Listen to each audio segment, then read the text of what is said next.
When Oddworld Abe's Oddysee was released on the PlayStation in 1997, it definitely stood out amongst the plethora of side-scrolling platforming games that were being developed during that time, as primarily games had moved into the 3D gaming space or realm, and it was often thought that 2D games were becoming a dying breed, but the Oddworld series stood out amongst the crowd and reinvigorated that passion that saw great reviews among critics upon its release, and was critically acclaimed for having very innovative gameplay, a great sense of art direction, very engaging and detailed cutscenes, and just overall beautiful looking graphics in terms of the characters and the worlds in which you inhabit as you play. However, there was discrepancies regarding the learning curve of the game, as while it has many unique elements and quirks, and it has a lot of very innovative gameplay systems and interactive elements that was considered way ahead of its time upon its release,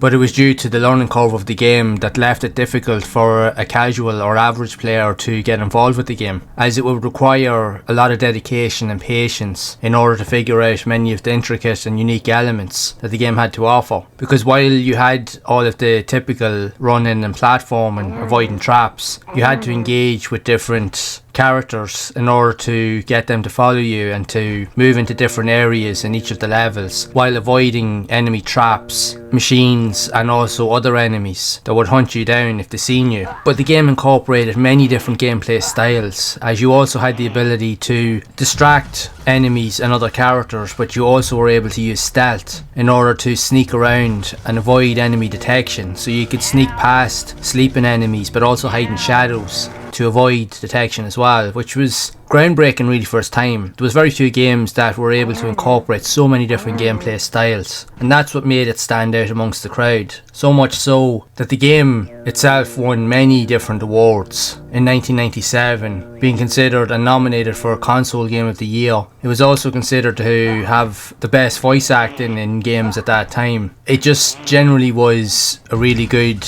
and well developed game, with some of the best graphics seen on the PlayStation, as even with the visuals and the backgrounds, they almost looked like they were 3D but would transition into CGI cutscenes. So that was one of the key features, is the fact is that while CG cutscenes were playing, they would easily transition into the elements or environments that you would play, so it made everything feel seamless, which was something that you wouldn't often see in games, which was pretty cool. Even during the development stages of the game, while there was a hefty budget from developers GT Interactive to develop the game, there was even more money put into the marketing budget, so there was really a lot of elements that were pushed to get this game out there in front of people, and in many ways it worked, because it became one of the best selling games and one of the most iconic series to be seen on the PlayStation and even in games in general. And the game received 2 direct sequels, with Abe's Exodus in 1998 that follows on the story pretty much after the first game, and Munch's Oddysee in 2001, and it would see many different spin-offs on future consoles. A remake of the game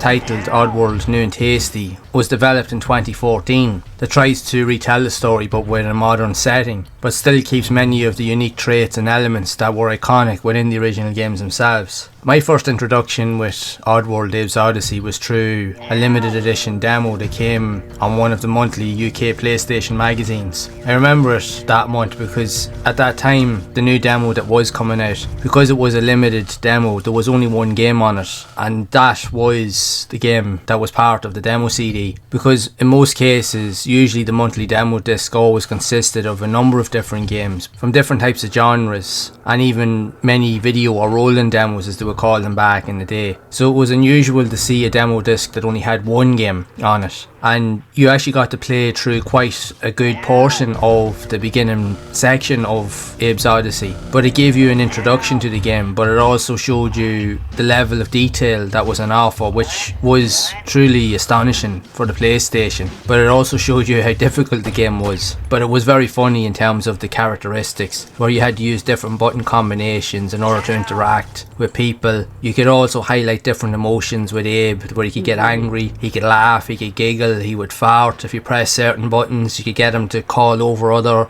characters to help them to follow along, or you could even use them to distract other enemies. And you could do the same with enemies, but you also had the ability, which was pretty cool, to use a mind control spell feature where you could take control of enemies and other dangerous characters that you could use to take out other enemies, but also to avoid or to eliminate or open up doorways or traps that you couldn't get into normally. So there was so much interactivity in the game. You really had to think of everything in order to progress, and you always had to be aware of your surroundings, which was pretty cool. At its time of release, it was leaps and bounds ahead of any other platform or seen on the PlayStation, as it just incorporated so many different styles, and it actually helped to evolve the platform and genre in total with all of the intricate elements, as I mentioned. And it's clear to see why it spawned so many sequels and spin-offs, so much so that even modern equivalents of the game are still being re-envisioned and remastered and even ported to modern consoles, like earlier with the PS3, and now you can play the first two games on the PS5 through the PlayStation Plus Premium collection. You can also download the majority of the games in the series even on Steam, if that's your way of wanting to play the games as well.